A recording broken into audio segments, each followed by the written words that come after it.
Formula for the density is given here as P sub, or I mean rho sub K is equal to the density of our mud minus the pressure at the casing, or P sub C, minus P sub dP, or the pressure in the del pipe, all over 0.052 times the length of our alleged kick. Okay. So applying to this given, we have here 9.6 as our density of the mud. Noted down. Then we also have the pressure at the casing. So yung pressure daw po sa casing is 720 psig. Then the pressure in the drill pipe is 520. And so siya is indifference all over yung constant po natin 0.052 times our computed length of the kick, which is 572. And from this point, we can have our density of the alleged kick fluid, which is 2.9 pound mass per gallon. And after doing so, na-compute po natin yung kanyang density. Ang next naman po is to compute for the volume nun pong ating kick.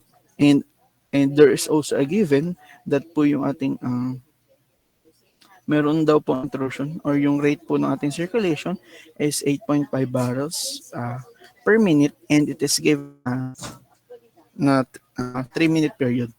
So, ibig sabihin, yung 20 barrels po na kick natin, idadagdag po natin doon continuous na pagpasok ng ating doon sa ating mud system at a rate of 8.5 barrels per minute in 3 minutes. So, ibig sabihin, lang po natin siya in order para makatal yung minutes, and we can have our barrel here. So, technically, 8.5 times 3 is, if I'm not mistaken, is 25.5 plus 20. So, it would be 5 barrels our volume of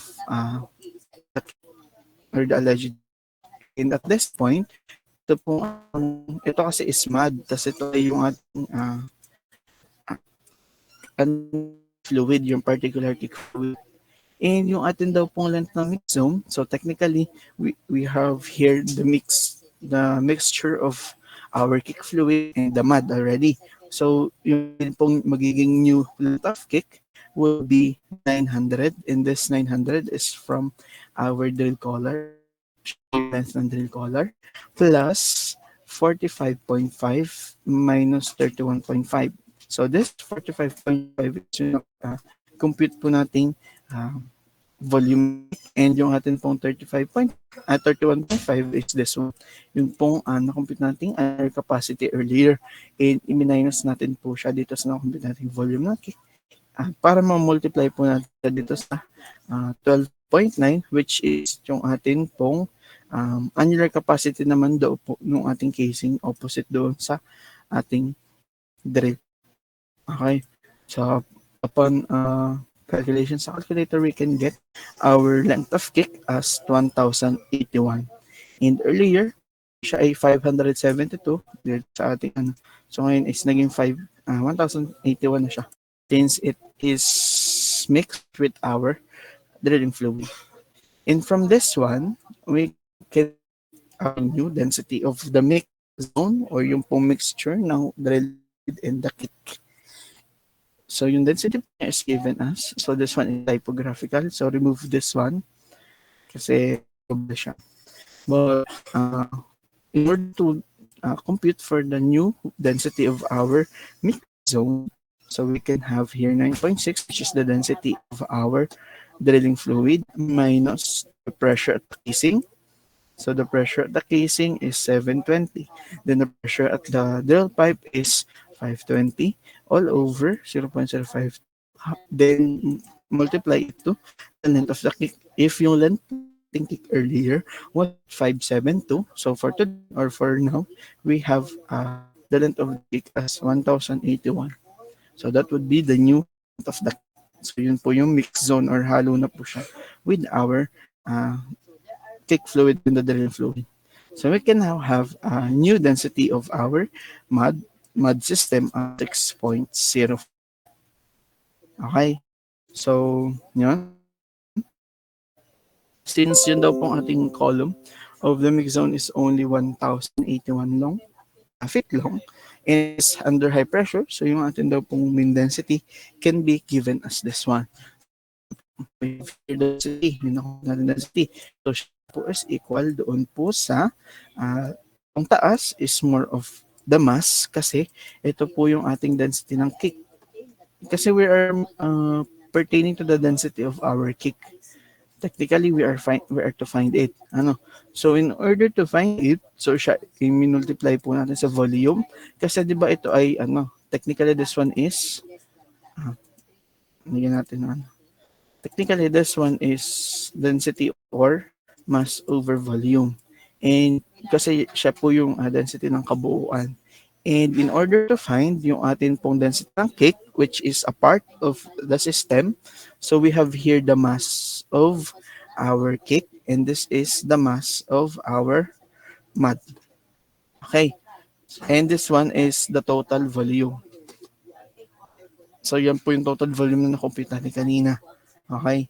So for this one, we have here 20. Diba 20 is our volume. And the density is mass over volume. So technically, we can get our mass. And from this one also, we have 25.5.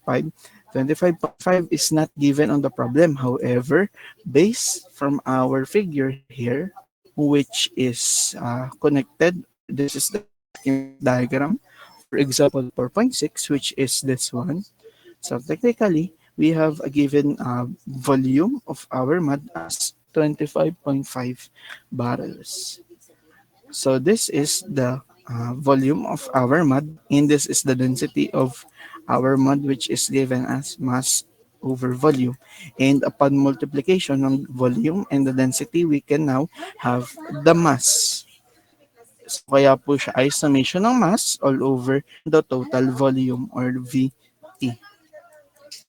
And based from our equation, since siya po ay may missing variable, which is yung ating density ng K, so this one, actually you can solve it shift solve, but in your exam, I would appreciate if you would solve it via manipulation of the equation. Pag isolate po ng ating density of K or the piece rho sub K. So upon the manipulation of our equation, we can get our P sub K as this one, and we can now have our kick as 1.5 pound mass per gallon. So we can get our 1.5 pound mass per gallon. Nagets yung process? Nagets po guys? How about yung iba? And from that, yung ating pong na-compute na 1.5 pound mass per gallon of our cake, based from that we can say if our cake is liquid or gas. So yung indicator po for that would be kapag daw po yung ating cake is, ang density niya is less than 4 pounds per gallon, 4 po 4, pag less than po siya, ibig sabihin yung daw po ating cake is gas.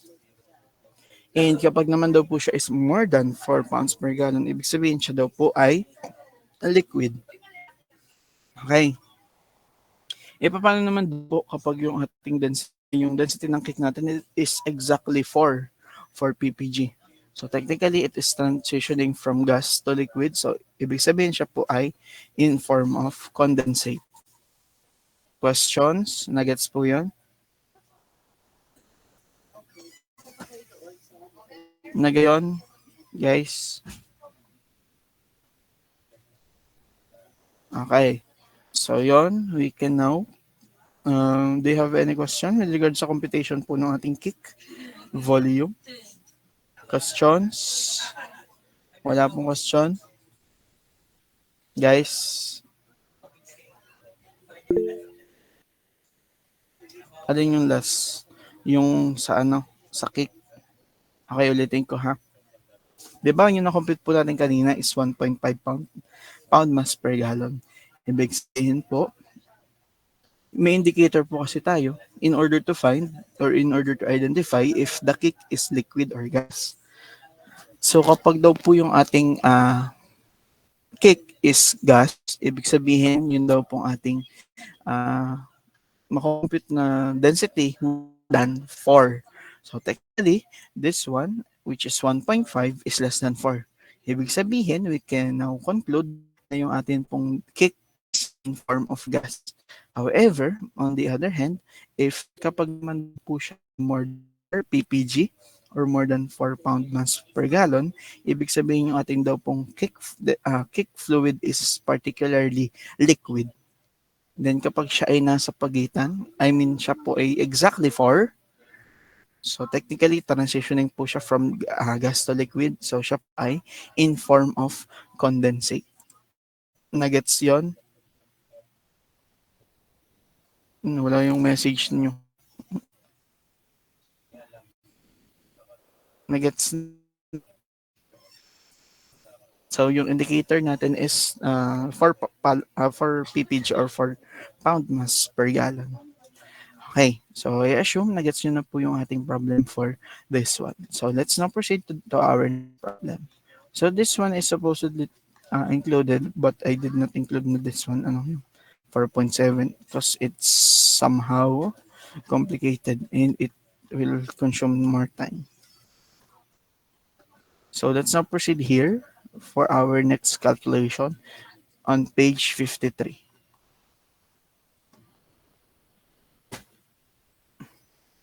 So as you can see here, we have a given problem.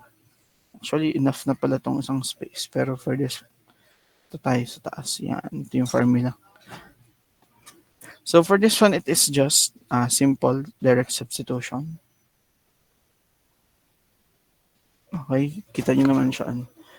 So yan, meron daw po tayong condition that is given above, and we are going to calculate, or we are to calculate the average velocity that is present in yung ng ating fluid po in the drill pipe, in the drill collar, and in the annulus that is opposite to the drill pipe. So technically, we are to use this one in our table. You have here the formula for when the condensed pipe or siya po is linear, and kapag naman daw po siya nasa annulus. Okay, so we are going to use this condition at this yung dalawang baba. So based from our problem, we can now compute for the velocity that is present on the drill pipe. And in order to compute the velocity that is present on the drill pipe, let me zoom it in. So we have here our formula. So our formula would be Q, which is the flow rate. In flow rate is given as gallons per minute, 400 gallons per minute, all over our constant, which is 2.448, times our diameter, which is 4.33.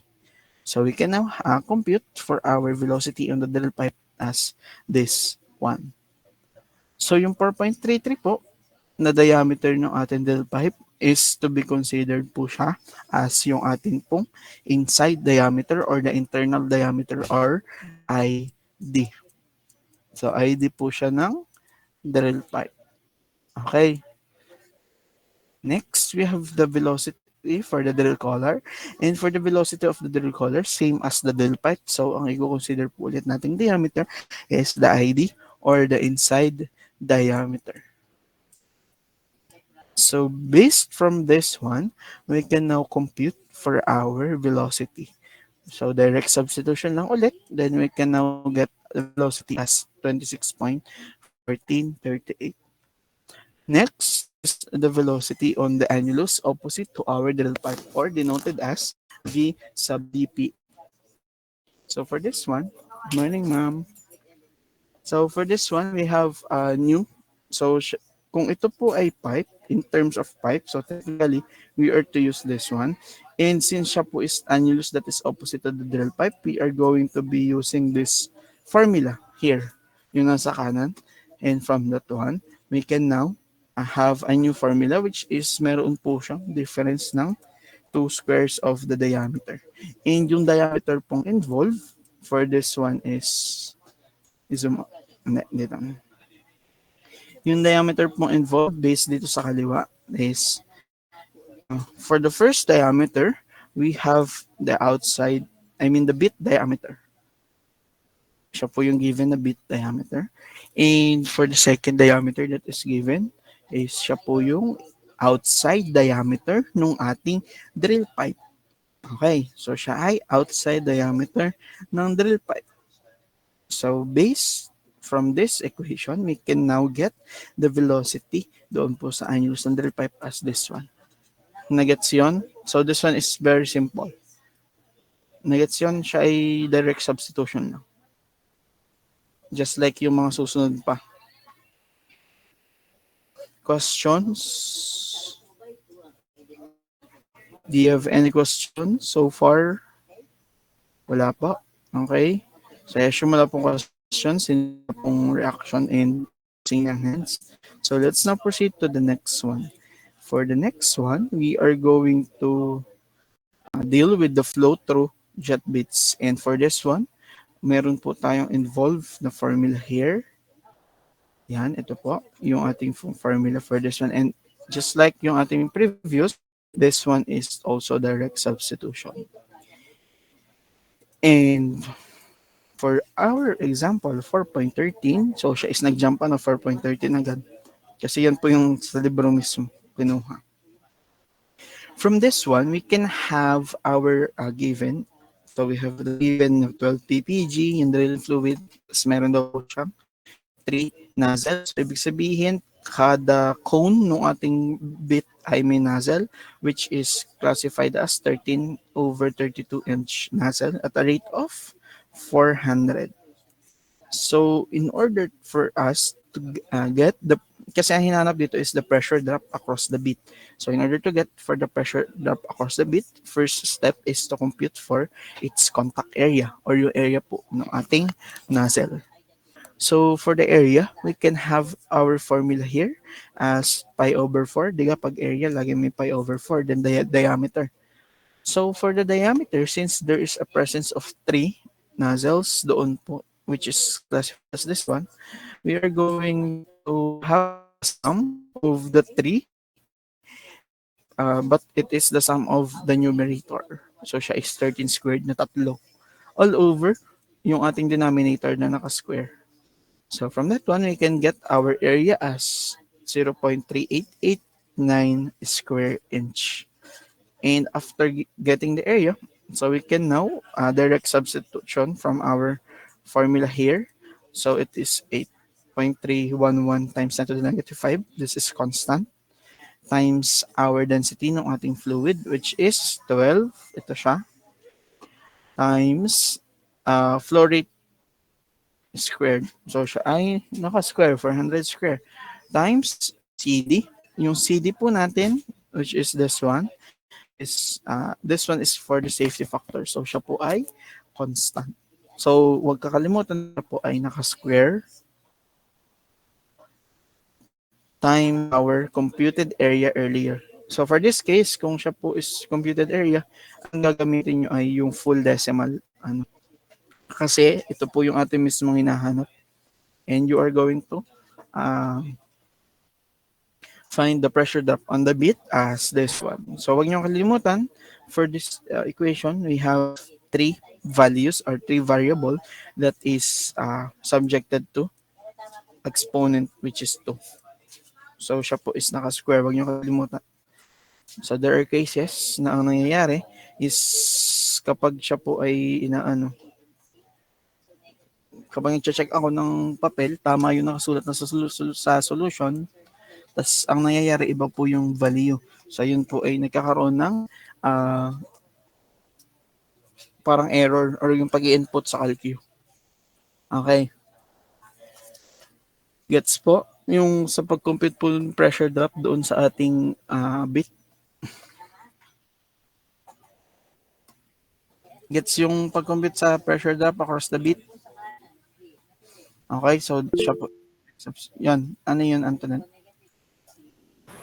Sir, lagi po bang naka-multiply by 3 times yung numerator? Ano yung 3 times? Diyan po sa area po, sa area. Opo. So siya is, kasi given po sa kanya is 3. So ibig sabihin, 3 beses mo siyang pagpa-plus or pwede mo siyang i-multiply sa 3. Yung squared niya. So yun lang yung pattern niya. Nagets? How about yung iba? Questions? Okay. So next we have, if you don't have question, let's proceed. One, yung hydraulic power. For the hydraulic power, siya po is, if matatandaan nyo, we have our discussion for this one also. If I'm not mistaken, siya po ay page 14? 14 ba? 14 nga kasi siya. Yan, tandaan yan. Tandaan nyo yan, yung hydraulic horsepower. Tandaan nyo po. Okay. So, at this one, same lang naman yung formula niya. And, yan. But, for our example, actually, this is based from 4.12 and yung 4.12 naman is wala dito. And meron po siyang given na pressure drop doon sa pump is 3,000. Okay, so wala lang na din sa ating example, pero siya ay may given na 3,000 na pump pressure drop. So, direct substitution na ulit. Given yung flow rate niya is 400, so we can now get our pressure at this as as 700 HP.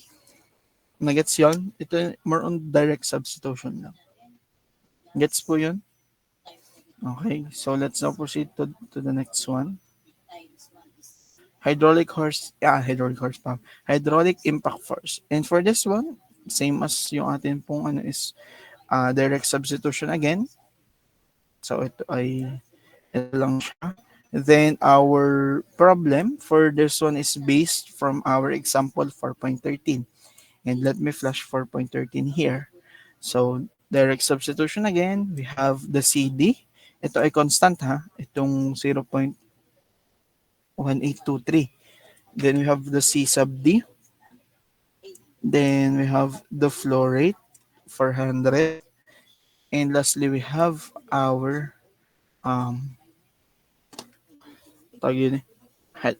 yung kanya pong nasa loob ng square root, which is the density, and the pressure drop, which is computed.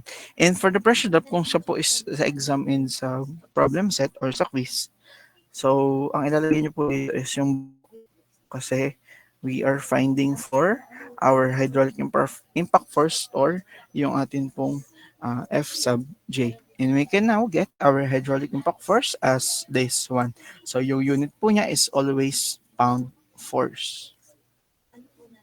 Okay. Pound force po yung unit niya. Unless ang pinahanap sa inyo is halimbawa in ano pa bang ano ng force, Newton.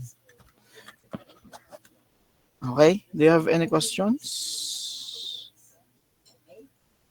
So yun lang naman yung ating chapter 4. So I assume na kayo po ay ready na for your exam next Thursday. Thursday kayo, no?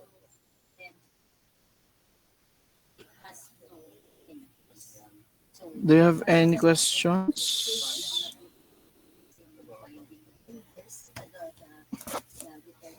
Wala na pong question so far.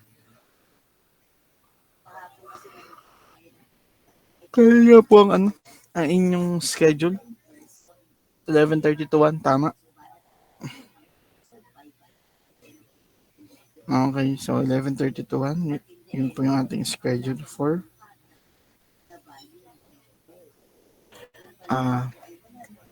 our quiz. So if you don't have any more questions, so I'll be ending your class today as early as now. So you can now use your remaining time for reviewing or also for answering your problem set. Kasi baka yung nasa exam ay yung nasa problem set din. So yan. If you don't have any questions, so thank you for attending our class. Goodbye.